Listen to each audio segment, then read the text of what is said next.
वायुदेव, ये वायुदेव क्या कर रहे हैं? किस अधिकार से वो ये वचन दे रहे हैं उस बालक की मां को कि उसके पुत्र को वो सकुशल वापस लाएंगे? वो मेरे कार्यों में हस्तक्षेप कर रहे हैं, ये अनुचित है। अनुचित कार्य तो आपने किया है देवराज इंद्र। प्रणाम देवगुरु बृहस्पति। कबोध बालक पर वज्र जैसे प्राण घातक अस्त्र से प्रहार किया आपने। आपके हाथ थरथराए नहीं ऐसा करते हुए? अबोध मत कहिए उसे देवगुरु बृहस्पति। यदि वो मुझसे क्षमा मांगता तो मैं ऐसा कभी नहीं करता, किंतु वो एक उद्दंडी बालक था। मैंने जो भी किया वो उचित था। सृष्टि के विधान और नियमों के अनुसार ही मैंने न्याय किया है। न्याय? यदि आप इसे न्याय की संज्ञा दे रहे हैं तो आपके न्याय की परिभाषा में सुधार की आवश्यकता है। न्याय अन्याय का ज्ञान है मुझे देवगुरु बृहस्पति। मैं देवों का राजा देवराज इंद्र हूं। समस्त सृष्टि और प्रकृति को विधान और नियमों के अनुसार संचालित करने का उत्तरदायित्व मेरा ही है। उस बालक ने घोर अपराध किया था। इंद्रदेव,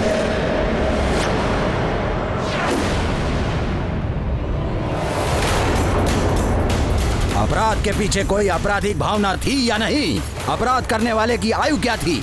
इन सब को ध्यान में रखते हुए न्यायकर्ता को दंड देना चाहिए। एक बालक ने कितना भी घोर अपराध किया हो, किंतु संसार के किसी भी विधान में एक अबोध बालक के लिए मृत्युदंड की व्यवस्था नहीं हो सकती। और यदि कोई ऐसा करता है तो वो स्वयं अपराधी माना जाएगा। देवगुरु बृहस्पति, यदि आपको ऐसा लगता है कि मैंने अन्याय किया है तो मैं अभी इसी क्षण आपको देव संहिता दिखा देता हूं, जिसमें कहीं भी कभी भी वयस्क या बालक का उल्लेख ही नहीं किया गया है। प्रकृति के कार्यों में हस्तक्षेप करने वाले को केवल दंड ही मिलता है। वो प्रकृति कभी स्वयं देती है या फिर मुझ जैसा देवता।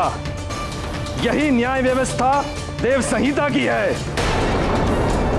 देव सह्याद्री, जाओ जाकर देव संहिता ले आओ और दिखाओ देवगुरु बृहस्पति को, जो स्वयं उन्होंने ब्रह्मदेव के साथ मिलकर बनाई है। अभी प्रमाणित हो जाएगा कि मैं जो कह रहा हूं वो सत्य है या देवगुरु जो कह रहे हैं वो सत्य है। देव संहिता नियमावली का मुझे भली भांति स्मरण है देवराज इंद्र, किंतु एक ऐसा अबोध बालक जिसका जन्म ही देव कार्यों की सिद्धि के लिए हुआ था, उसका अंत करके आपने स्वयं देवों के कार्य को संपन्न करने के मार्ग में बाधा उत्पन्न कर दी है। देवों के कार्यों की चिंता आप न करें देवगुरु।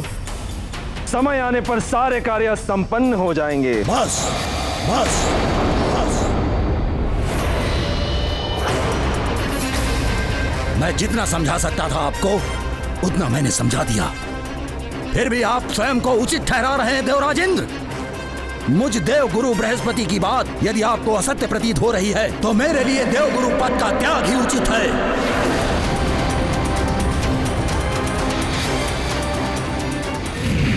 हाँ? देवगुरु तो रुष्ट होके चले गए। देवगुरु ने अपने पद का त्याग कर दिया।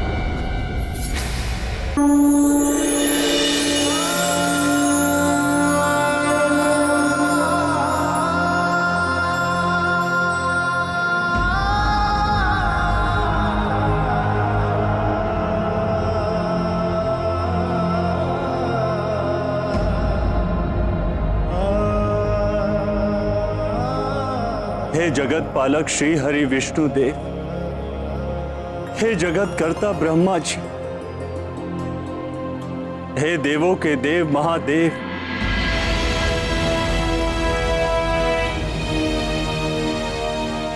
अब आपके समक्ष है ये अबोध मारुति।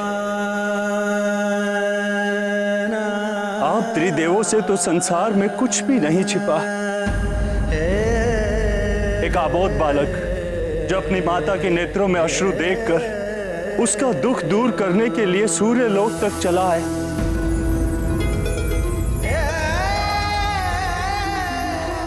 मारुति ने तो बालपन में सूर्य को अपना ग्रास बनाया, किंतु इंद्रदेव तो बालक नहीं है, जो उन्हें यह भी ज्ञान नहीं कि एक बालक को कितना दंड देना चाहिए। हे त्रिदेवों, अन्याय हुआ है इस बालक के साथ। इंद्र ने वज्र से प्रहार किया है इस पर।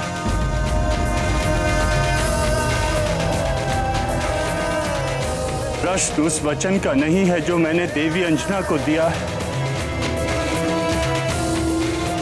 ना ही प्रश्न एक माता के विलाप का है। प्रश्न है देवराज इंद्र द्वारा किए गए इस अन्यायपूर्ण कार्य का। प्रश्न है इस अबोध बालक के जीवन का, जिसका जन्म एक महान उद्देश्य के लिए हुआ था। प्रश्न ये है कि जगत के समक्ष देवताओं के कौन से न्याय का रूप प्रस्तुत करेंगे हम। महादेव, आपका न्याय तो सर्वविदित। आपने मार्कंडे को यमराज के मृत्यु पाश से मुक्त करा के उसके जीवन की रक्षा की थी। आपने जगत के कल्याण के लिए काल को पुनः जीवन दान दिया था। जब कार्तिकेय के हाथों उसकी मृत्यु हुई थी, आप मारुति को भी जीवन दान दे दीजिए प्रभु।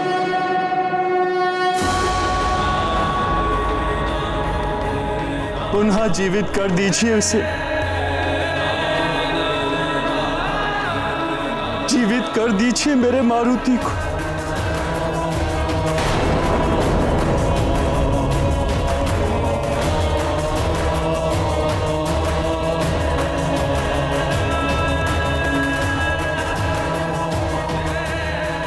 इसे पुनः जीवित कर दीजिए महादेव।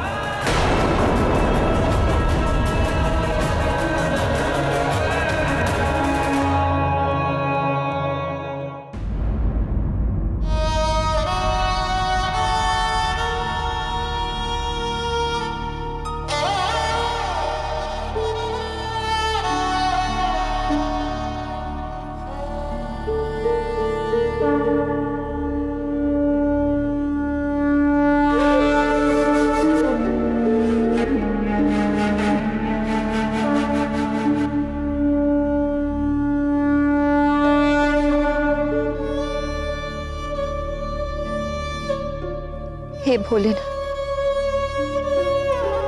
हे करुणा के सागर,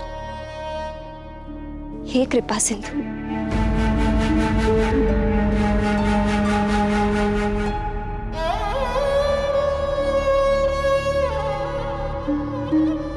एक समय आपके कृपा प्रसाद के रूप में मारुति मेरे आंचल में आया था।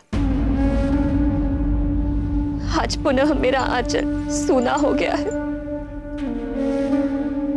इसे फिर से भर दीजिए भोलेनाथ।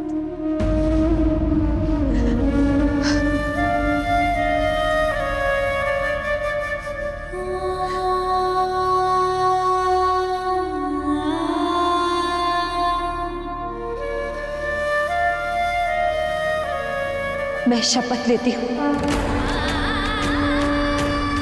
कि यदि इस कमल पुष्प के मुरझाने के पूर्व मेरा मारुति सकुशल लौट कर नहीं आया, तो मैं आपकी पुजारिन अंजना